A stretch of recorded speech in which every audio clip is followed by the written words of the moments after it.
तो दोस्तों, आपने इस प्रकार के सवाल देखे होंगे, जैसा कि √5 का क्या मान होगा, √7, यानी ये अंडर रूट होता क्या है। आज हम इस अंडर रूट क्या होता है, 15 की घात 2 का मान क्या होगा, यानी 15² क्या होगा, 9 का वर्ग क्या होगा। नमस्कार दोस्तों, स्वागत है आप सभी का हमारे चैनल पर। दोस्तों, आज का वीडियो बहुत खास होने वाला है, क्योंकि हम पढ़ने वाले हैं वर्गमूल और घनमूल। और मैं वादा करता हूं, इस वीडियो को देखने के बाद आपको कभी भी घनमूल और वर्गमूल कभी भी मुश्किल नहीं लगेंगे। वीडियो को लास्ट तक जरूर देखिएगा। अगर वीडियो अच्छा लगे तो लाइक, शेयर एंड ऐसे ही वीडियो देखने के लिए चैनल को सब्सक्राइब भी जरूर कर लिएगा। वर्गमूल पढ़ने से पहले हमें वर्ग और वर्ग संख्या के बारे में जानना बहुत जरूरी है। तो हम सबसे पहले पढ़ेंगे वर्ग। वर्ग क्या होता है। तो चलो वीडियो को स्टार्ट करते हैं। 15 का वर्ग याद करना पड़ेगा। तो 15 का वर्ग क्या होता है, 15 को 15 से इंटू करेंगे तो क्या, 15 इंटू 15 2, इसमें 15 की घात 2 लगा रखिए। तो इसको क्या करेंगे अपन, 15 इंटू 15 बराबर कितना आ जाएगा, 225। वर्ग की परिभाषा क्या होती है, किसी भी संख्या को उसी संख्या से अगर गुना करते हैं तो जो प्राप्त संख्या होती है उस संख्या की क्या कहलाती है, वर्ग संख्या कहलाती है। जैसा कि देखो, 15 को 15 से इंटू किया तो 225 प्राप्त हुआ। तो 225 15 की क्या कहलाएगी, वर्ग संख्या। यानी किसी संख्या को उसी संख्या से इंटू किया जाए, प्राप्त संख्या उस संख्या की क्या कहलाती है, वर्ग संख्या कहलाती है। जैसे देखो, 9 की वर्ग संख्या क्या होगी, 81। तो 81 क्या है, 9 की वर्ग संख्या, यानी 9 को 9 से इंटू किया गया है। 9 को 9 से इंटू करके प्राप्त परिणाम 81, अपन को 81 परिणाम प्राप्त हुआ है। और जो 81 क्या होगा, 9 की वर्ग संख्या होगी। की परिभाषा अपन ने समझ ली। वर्ग की परिभाषा क्या हुई, अगर किसी संख्या को खुद से गुना किया जाए तो प्राप्त परिणाम उस संख्या का वर्ग संख्या कहलाती है।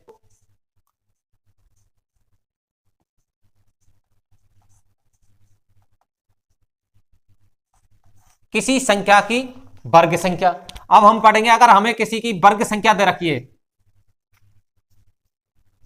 वर्ग संख्या दे रखी है और हम इससे याद करेंगे कि एक पूर्ण वर्ग संख्या है या नहीं है, तो इस चीज का हम कैसे पता लगाएंगे। इसके लिए हम कुछ ट्रिक्स बताएंगे आपको।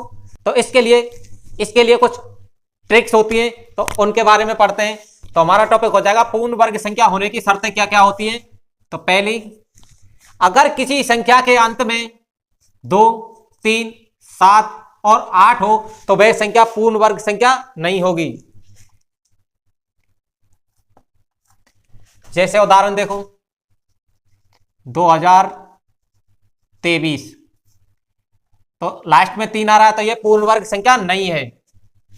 एक और उदाहरण देखते हैं, जैसे कि 4207, तो इसमें भी 7 आ रहा है लास्ट में, तो यह क्या है, पूर्ण वर्ग संख्या नहीं है। दूसरा टॉपिक क्या होगा, यदि संख्या के अंतिम 2 अंक विषम हो तो वह संख्या पूर्ण वर्ग संख्या नहीं होगी। जैसे कि उदाहरण देखो, 4237, तो यह क्या है, पूर्ण वर्ग संख्या नहीं होगी। यह पूर्ण वर्ग संख्या नहीं होगी क्योंकि 3 भी विषम है और 7 भी विषम है, यानी दोनों अंक विषम होंगे तो वह संख्या पूर्ण वर्ग संख्या नहीं होगी। तीसरा पॉइंट, यदि किसी संख्या के अंत में शून्यों की संख्या विषम हो तो वह भी संख्या पूर्ण वर्ग संख्या नहीं होगी। जैसे कि उदाहरण देखो, 2500, तो ये 3 संख्या है, अगर शून्यों की संख्या विषम होगी तो वह संख्या पूर्ण वर्ग संख्या नहीं होगी, तो यह पूर्ण वर्ग संख्या नहीं है। चौथा पॉइंट क्या है, यदि किसी संख्या में दशमलव विषम स्थान के बाद आता है तो वह संख्या पूर्ण वर्ग संख्या नहीं होगी। जैसे उदाहरण देखो, तो यहां पर दशमलव किसके, 1, 2, 3, यानी 3 विषम स्थान है, विषम स्थान के बाद आ रहा है दशमलव, तो यह संख्या पूर्ण वर्ग संख्या नहीं होगी। तो ये 4 कुछ कंडीशंस हैं, जिन कंडीशंस में पूर्ण वर्ग संख्या नहीं होगी, बाकी बची कंडीशंस में पूर्ण वर्ग संख्या होगी। इससे हमें पता लग चलता है कि यह संख्या का वर्ग निकलेगा, पूर्ण वर्ग निकलेगा या नहीं निकलेगा। अगर ये पूर्ण वर्ग संख्या है तो इसका अपन वर्गमूल आसानी से निकाल सकते हैं। तो अब आता है टॉपिक हमारा वर्गमूल। वर्गमूल क्या होता है? वर्गमूल की परिभाषा क्या होगी? किसी संख्या का वर्गमूल वह संख्या है जिसे खुद से गुणा करने पर दी गई संख्या प्राप्त हो, वह संख्या उस संख्या की वर्गमूल कहलाती है। तो जैसे कुछ उदाहरण से समझते हैं इसे। जैसे कि अपन को 49 एक संख्या दे रखी है और इसका अपन को वर्गमूल निकालना है। वर्गमूल निकालना है, इसका वर्गमूल निकालना है तो अपन ने क्या परिभाषा पढ़ी? किसी जिस वह संख्या है, तो वह संख्या कौन सी है? 7। उसी से इंटू करने पर दी गई संख्या प्राप्त हो, तो दी गई संख्या प्राप्त होगी 49, तो वह संख्या उस संख्या की वर्गमूल कहलाती है। तो ये क्या होगी? 7 इस संख्या की वर्गमूल कहलाएगी। तो यह संख्या इस संख्या की वर्गमूल कहलाएगी। जैसे कि उदाहरण से एक और सवाल देखते हैं।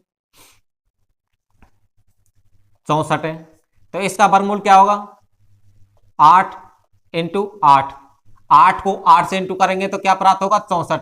तो वह संख्या, दोनों को इंटू करने पर वही संख्या प्राप्त हो रही है, तो 8 क्या हो जाएगा? 64 का वर्गमूल। यानी 64 का वर्गमूल क्या होगा? 8। तो दोस्तों अभी अभी हमने वर्ग भी पढ़ा और वर्गमूल भी पढ़ा, तो इससे क्या स्पष्ट होता है वर्ग क्या है और वर्गमूल क्या है? तो एक ये वर्ग और वर्गमूल एक दूसरे की विपरीत क्रियाएं। चलो कैसे पता लगाते हैं।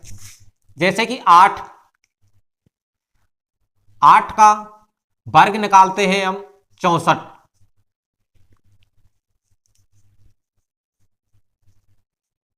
ये हो गया 8 का वर्ग 64।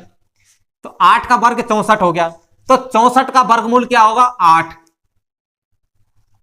तो 64 का वर्गमूल क्या होगा? 8। और 8 का वर्ग क्या हो रहा है? 64। यानी ये एक दूसरे की विपरीत क्रिया है। पहले हम किसी संख्या का वर्ग निकालते हैं और उसका हमें कहीं उल्टा दे रखा है, हमें वर्ग दे रखा है, तो हम उसको हमसे पूछ लिया जाता है इसका वर्गमूल निकालिए। तो इसका वर्गमूल क्या हो जाएगा? जिससे अपन ने वर्ग प्राप्त किया है वही वर्गमूल होता है। तो कभी कभी तो क्या दे रखा है, हमें वर्ग संख्या दी जाती है तो उससे हमें उसका वर्गमूल पूछा जाता है, और कभी कभी हमें संख्या दी जाती है उसका हमें वर्ग पूछा जाता है। तो ये एक दूसरे के विपरीत क्रियाएं। ये तो थे कुछ छोटे उदाहरण जिनको हम बड़ी आसानी से कर सकते हैं, लेकिन कभी कभी हमें बड़ी संख्या दी जाती है, जैसे कि 625, 13,225, 15,225 या और भी संख्याएं दी जाती हैं, तो उनका हमें वर्गमूल निकालना बहुत कठिन हो जाता है। तो इस प्रकार से हम इनको हल करने के लिए कुछ विधियां पढ़ेंगे। अब हम वर्गमूल निकालने की विधियों के बारे में जानते हैं। तो वर्गमूल किस किस विधि से निकाले जा सकते हैं? तो वर्गमूल निकालने की विधि 3 विधियां होती हैं। कौन कौन सी होती हैं? पहली विधि होती है गुणनखंड विधि।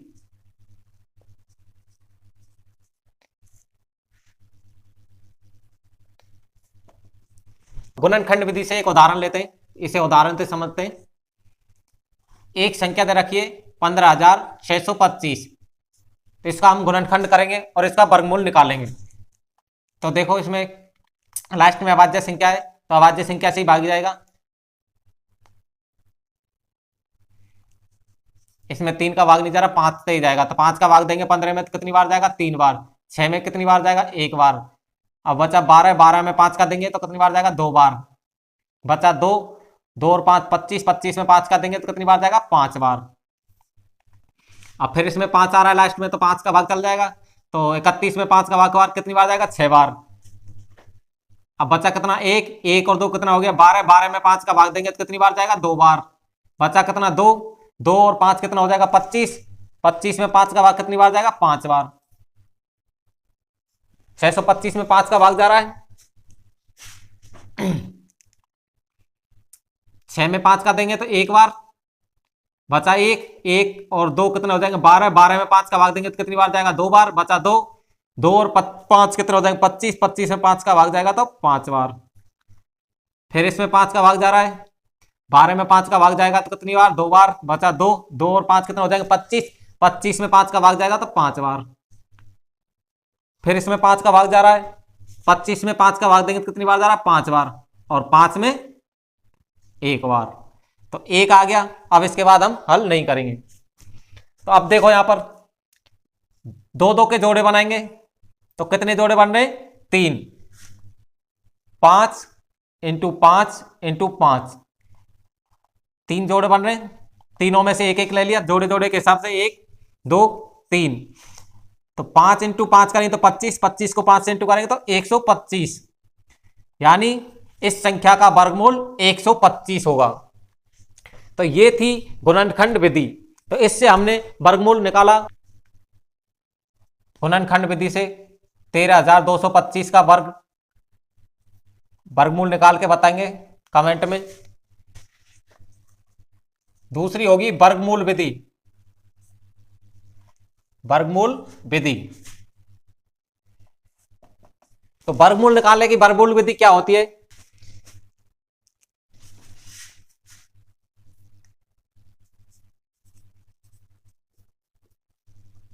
तो हमें वर्गमूल विधि से इस सवाल का हल करना है, इसका वर्गमूल निकालना है। तो इसके लिए हम क्या करेंगे, इसके दो दो के जोड़े बनाएंगे। ये याद रखना हमेशा जोड़ दाईं तरफ से बनाएं। 25, 32 और 1, ये दो दो के जोड़े बन गए और एक बचा। तो इस वर्गमूल विधि करने की क्या ट्रिक्स होती है? सॉरी, वर्गमूल विधि की क्या ट्रिक्स होती है?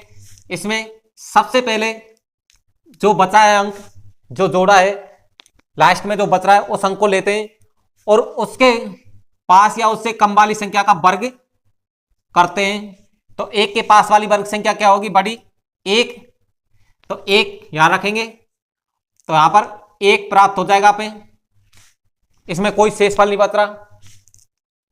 तो अब हम यहां 32 को लेंगे। अब 32 को क्या करेंगे? 1 को 2 से इंटू करते हैं। पहले 2 से इंटू करने के बाद 20 प्लस x इंटू एक्स, 32।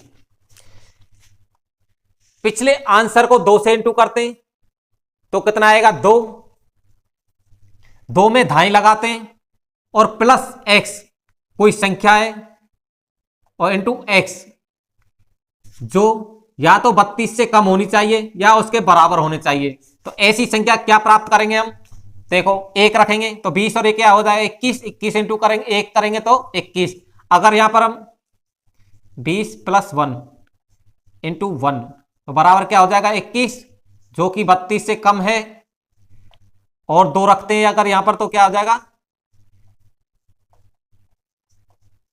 20 और 2 22, 22 को 2 से इंटू करेंगे तो क्या आ जाएगा? 44, जो कि क्या है? 32 से बड़ा है। गलत हो जाएगा, 32 से छोटा नहीं है, ये 32 से बड़ा हो जाएगा, तो ये गलत हो जाएगा, इसलिए 21 लेंगे। तो यहां पर क्या हो जाएगा? 21 और यहां पर क्या आएगा? 21। ये 21 कहां से आया? 1 को 2 से इंटू किया, 2 आ गया, और इसमें 1 जोड़ा तो ये क्या हो गया? 21। और यहां पर क्या आएगा? 21। यहां पर 21 इस पद को हल करने के बाद आया 21। तो इस पद को हल करने के, ये वाला पद, इस वाले पद को हल करने के बाद जो संख्या प्राप्त आती है उसको तो यहां रखते हैं, और यहां पर वो संख्या प्राप्त होती है ये वाली। 1 को 2 से इंटू किया और धाई लगाया, ये हो गया 20, और इसमें जो संख्या जोड़ेंगे उसको जोड़कर इस वाले पद को यहां रखते हैं। तो अब देखो यहां पर क्या प्राप्त हो रहा है अपन को? शेषफल 11। अब 11 शेषफल प्राप्त हो रहा है, तो 25 को उतारेंगे। अब इसमें हमेशा जोड़े उतरते हैं, एक संख्या कभी नहीं उतरती, जोड़े उतरते हैं। अब इसमें क्या होगा? वही फॉर्मूला जो अपन को प्राप्त, ये सॉरी, यहां पर क्या लिया था अपन ने? 1, तो 1 ही यहां पर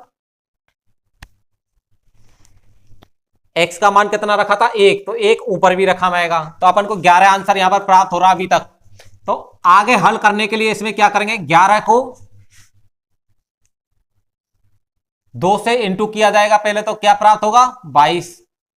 इसमें बस वही प्रोसेस चलेगी लास्ट तक। तो इसमें जब तक सवाल हल नहीं होगा बस वही प्रोसेस चलती रहेगी। तो 11 को 2 से इंटू किया जाएगा तो क्या आएगा 22, और 22 में ढाई लगाएंगे तो क्या आ जाएगा 220 प्लस एक्स और इंटू में एक्स, यानी ऐसी कोई संख्या प्राप्त होनी चाहिए 1125 से कम हो या उसके बराबर हो।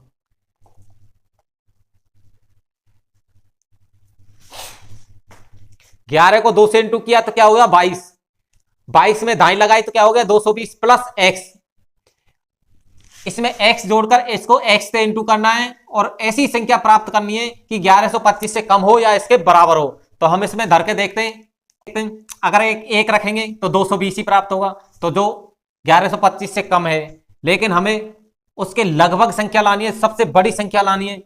तो सबसे बड़ी संख्या जो मतलब 11 से 25 से जस्ट नीचे आए, ऐसी संख्या इससे ज्यादा कोई सी भी नहीं प्राप्त होनी चाहिए जो x का मान आगे वाले एक अंक ज्यादा रखने पर प्राप्त हो। तो 1125 के जस्ट निकट वाली संख्या प्राप्त करनी है तो 1 का मान रखेंगे। यदि x का मान 1 रखेंगे तो क्या प्राप्त होगा 220,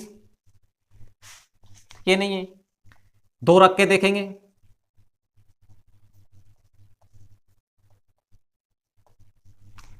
तो 222 इंटू 2 444, ये भी नहीं है। और ज्यादा रख के देखते हैं, 220 प्लस 5 रख के देखते हैं इंटू 5 क्या हो रहा है 225 इंटू 5 1125, और अपन को 1125 के आसपास की संख्या चाहिए थी, तो 1125 5 रखने पर प्राप्त हुआ।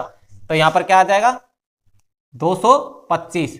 तो यहां वाला पद मैंने बताया था आपको कहां से आएगा, इस वाले पद से आएगा 220 प्लस 5 से, और यहां पर क्या आ जाएगा 1125। ये वाला पूरा वाला पद यहां पर जो प्राप्त होगा इससे, ये यहां पर आता है। अब आप आगे क्या बचा शेष पद 0, तो आगे अपन हल नहीं करेंगे। और 5 x का मान कितना रखा था 5, अतः 13,225 का वर्गमूल 115 होगा। तो ये थी हमारी वर्गमूल विधि। लगता जरूर कठिन है वर्गमूल विधि, लेकिन ये एकदम विश्वसनीय, एकदम सटीक ट्रिक्स है। इससे ज्यादातर ये माना जाता है कि इससे सटीक वर्गमूल निकलता है। तो कठिन कुछ नहीं है, 2-4 सवाल आप इसके प्रैक्टिस में लाओगे तो एकदम सरल लगेगी। गणित में अगर फास्ट कैलकुलेशन सीखना है ना, तो छोटी मोटी चीजें अपन को बेसिक अपने दिमाग में याद होना चाहिए। जैसे कि पायडे, कम से कम 30 तक पायडे याद होना बहुत जरूरी है। 1 से 30 तक की संख्याओं का वर्ग याद होना बहुत जरूरी है। तो ये चीज हमें कैलकुलेशन को फास्ट करती है, हमारी कैलकुलेशन की स्पीड बहुत बढ़ जाती है इन चीजों से। तीसरी क्या है, अनुमान विधि। इस विधि को समझने के लिए हमें 1 से 10 तक की वर्ग संख्याओं के इकाई अंक याद होने बहुत जरूरी है। तो हम 1 से 10 तक की संख्याओं का वर्ग लिखते हैं, 1 और 10 का वर्ग 100। तो हमें इनके अंतिम अंक की जरूरत पड़ती है। तो चलो हम देखते हैं, चलो कुछ उदाहरण देखते हैं। 15,625, इसका हमें वर्गमूल याद करना है। तो अनुमान विधि से कैसे करेंगे, तो इसका क्या नियम है, इसमें पहला अंक, इस विधि में क्या है इकाई अंक, इकाई अंक को लेते हैं किस वर्ग संख्या के अंत में 5 5 के में, तो 5, और दाई अंक, दूसरे अंक को या दाई अंक को छोड़ते हैं, और तीसरे अंक के जो बची संख्या है, शेष संख्या है, उसके पास वाली, उससे कम इसके नजदीकी वर्ग संख्या याद करते हैं। वर्ग संख्या क्या है इसके नजदीकी 144, और वो किसकी है 12 की। तो 125 क्या प्राप्त हुआ हमें, 125 इस संख्या का वर्ग होगा। 125 इस संख्या का वर्गमूल क्या निकल का है 125। चलो एक और उदाहरण देखते हैं। 13,225, इसका हमें वर्गमूल याद करना है। तो अनुमान विधि से करेंगे। तो लास्ट वाले अंक को पहले, सबसे पहले लास्ट वाला अंक को देखेंगे। लास्ट वाला अंक किस वर्ग संख्या के अंत में? 5 के, तो 5 आ जाएगा। दाई अंक को छोड़ते हैं, उसके बाद बचा कितना? 132। 132 शेष बचा है, इसके पास वाली वर्ग संख्या देखते हैं क्या है? 121। किसकी है? 11 की। तो हमें क्या प्राप्त होगा? 111। 11 और 5 तो 111। तो इस संख्या का वर्गमूल क्या होगा? 111, सॉरी 115। तो इस संख्या का वर्गमूल 115। चलो अब कुछ और उदाहरण लेते हैं।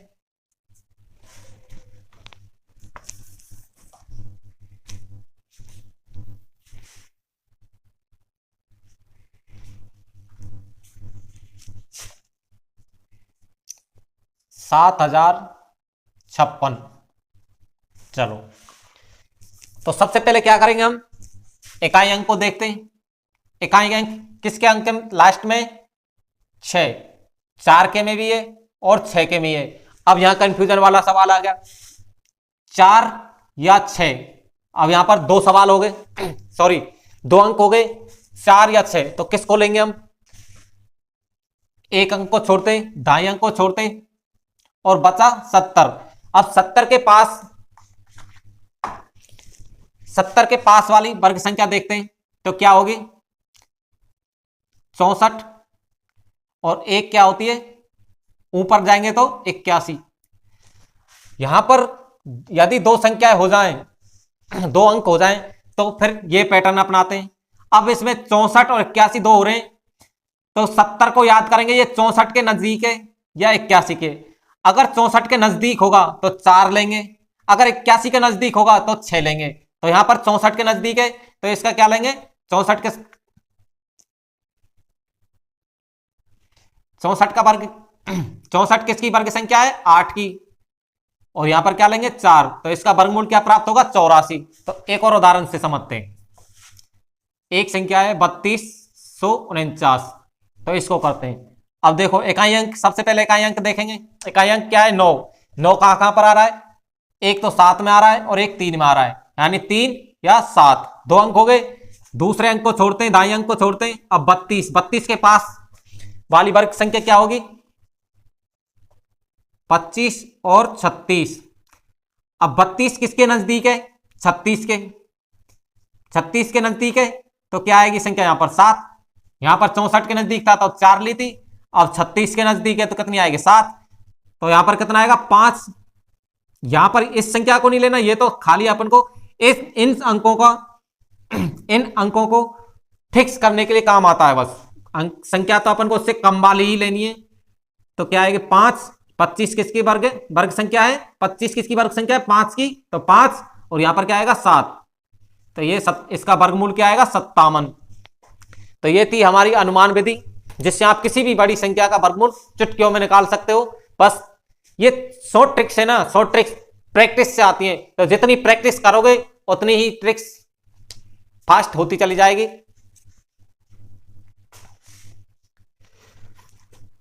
भाई प्रैक्टिस ही दूसरा नाम है गणित का। प्रैक्टिस करते रहो। सवाल अगर प्रैक्टिस नहीं करोगे तो कितनी भी ट्रिक्स आप याद नहीं रख सकते, ये सारी ट्रिक्स भूल जाओगे। इसलिए प्रैक्टिस हमेशा कंटिन्यू रखनी चाहिए। अब पढ़ेंगे हम घनमूल। तो घनमूल पढ़ने से पहले हम पढ़ते हैं घन। घन क्या होता है? किसी संख्या को 3 बार गुना किया जाए तो प्राप्त संख्या उस संख्या की घन संख्या कहलाती है। जैसे कि उदाहरण देखते हैं, 5 इंटू 5 इंटू 5, यानी 5 को 3 बार गुना किया। 5 25, 5 125, यानी किसी संख्या को 3 गुना यदि किसी संख्या को 3 बार गुना करते हैं तो प्राप्त संख्या उस संख्या की क्या कहलाती है? घन संख्या। तो 5 की घन संख्या क्या होगी? 125। अब वर्गमूल की तरह ही इसका उल्टा सिस्टम हो जाता है। 125 का घनमूल क्या होगा? 5, यानी 5 का घन तो क्या हो रहा है? 125, और 125 का घनमूल क्या होगा? 5। सिंपल फंडा है। वर्गमूल में 2-2 के जोड़े बनाते थे गुणनखंड विधि से, इसमें 3-3 के गुणनखंड बनाएंगे, इसमें 3-3 के गुणनखंड बनाएंगे। बस वर्गमूल की तरह ही इसमें भी हम अनुमान विधि भी काम आती है घनमूल निकालने में, तो उसको भी समझेंगे, उसकी थोड़ी सी अलग ट्रिक से। थोड़ी सी अलग है, ज्यादा नहीं, थोड़ी सी अलग है, क्योंकि वहां पर देखा था हमें 1 से 10 तक की वर्ग संख्याओं के अंतिम अंक की जरूरत थी, यहां पर वही सिस्टम है, लेकिन 1 से 10 तक की घन संख्याओं के अंत की, यहां पर 1 से 10 तक की घन संख्याओं के अंतिम अंक की जरूरत होगी। तो 1 से 10 तक की घन संख्याओं का अंतिम अंक याद होना बहुत जरूरी है। तो 1 का घन 1, 2 का घन 8, 1 से 10 तक की घन संख्याओं के अंतिम अंक याद होना चाहिए। तो कुछ उदाहरण दे रखे हैं यहां पर जिनका हम अनुमान विधि से घनमूल याद करेंगे। तो चलो, जैसे कि वर्गमूल में हम इकाई अंक पे ध्यान देते थे, उसी प्रकार यहां पर भी इकाई अंक पे ध्यान देंगे कि यह किस घन संख्या का अंतिम अंक है। तो एक का घन संख्या का अंतिम अंक है 1, तो यहां पर 1 आ जाएगा। और वर्गमूल की तरह ही वर्गमूल में 1 अंक छोड़ते थे, घनमूल में 2 अंक छोड़ेंगे, दाई और सैकड़ा को छोड़ेंगे, और बचा शेष अंक के पास वाली घन संख्या, शेष संख्या के पास वाली घन संख्या को देखेंगे। तो इस 9 के पास वाली घन संख्या कौन सी है? 9 है, किसकी है? 3 की, तो 3 आ जाएगा। तो इस 3 और 1 31, तो 9261 का घनमूल क्या होगा? 31। तो ये इसका घनमूल निकला। इसी प्रकार इसको देखते हैं, 5 किसका अंतिम अंक है, किस घन संख्या का है? 5 का, तो 5 आ जाएगा। 2 अंकों को छोड़ते हैं और 3 के पास वाली घन संख्या क्या है? 1 किसकी घन संख्या है? 1 की, तो यहां पर कितना आ जाएगा? 15। तो ये 15 वर्गमूल 3375 का वर्गमूल क्या है? 15। और यहां पर इसी प्रकार इसको देखते हैं, 4 किसके अंतिम अंक है? 64 घन संख्या के अंदर है। 4 की घन संख्या का अंतिम अंक है 4, तो क्या आ जाएगा? 4। 2 अंकों को छोड़ते हैं, 39। 39 के पास वाली घन संख्या कौन सी है? 27। 27 किसकी है? 3 की, तो क्या आ जाएगा? 3 और 4 34। तो इसका वर्गमूल क्या होगा? 34। बस वर्गमूल की तरह सिंपल तरीका है, उसमें अपन वर्ग संख्या का अंतिम अंक देखते थे, इसमें अपन घन संख्या का अंतिम अंक देखते हैं, उसमें 1 संख्या छोड़ते थे, इसमें 2 अंक छोड़ते हैं, और उसी तरीका से सवाल हल करते हैं। तो कैसी लगी हमारी ये अनुमान विधि? अगर वीडियो अच्छा लगा हो तो वीडियो को लाइक, शेयर एंड चैनल को सब्सक्राइब कर लें।